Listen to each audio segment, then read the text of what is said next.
We're here at the corner of Union and James M. Wood, and something really bad has happened. The City of Los Angeles Planning Department has sat on the appeals submitted by the Los Angeles Conservancy to try to stop Catholic Charities from demolishing this Jewish cultural landmark, the B'nai B'rith Lodge, which turned into a Union landmark, the Teamsters, for nothing.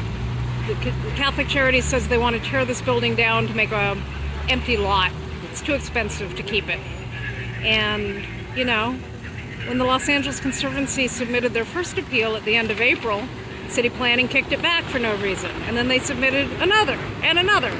And finally, this last week, City Planning lodged one of these appeals as an officially accepted document, but they failed to upload it, so no one knows what it actually says. I wrote to the City Planning media person and CC'd some others in planning and OHR and said, hey, can you send the appeal so people know what it is? Because demolition's ongoing.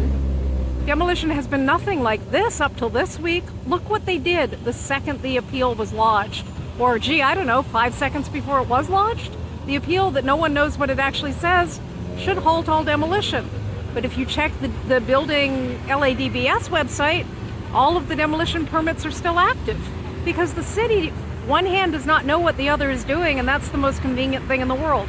How on earth can it take months in order to look at an appeal for an historic property submitted by the Los Angeles Conservancy? How long can it actually take? Long enough for them to do this. And what is this? What they've done is destroy half of the string course and facade which contains the Jewish symbols. This is what Catholic Charities has done.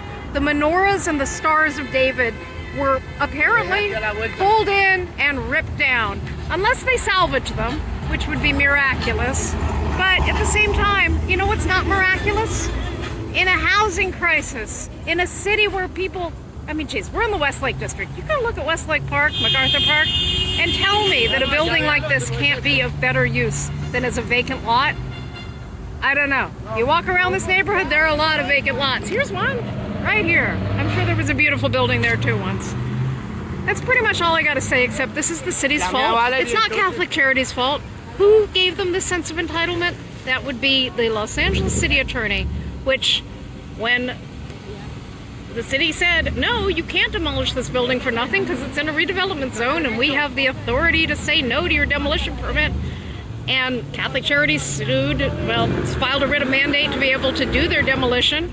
Then there was a compromise that was reached and a secret settlement. Only the settlement was that Catholic Charities could do whatever they wanted. They got their demolition permit. That's what the city attorney, which represents the city and is an elected office, selected by the public, chose to do. So here you got it. And you can still see there in the corner, on the right, a Star of David. On the left, a menorah, Bachelder, and beautiful rose-colored brick, which was meant to look like an oriental carpet, and a very useful, beautiful, magnificent building, which is falling down around us. And this is the city's fault. Reporting a state of extreme anger from the corner of Union and James M. Wood. I also want to blame Governor Jerry Brown for dissolving the CRAs. They sucked, but they wouldn't have let this happen. Over and out.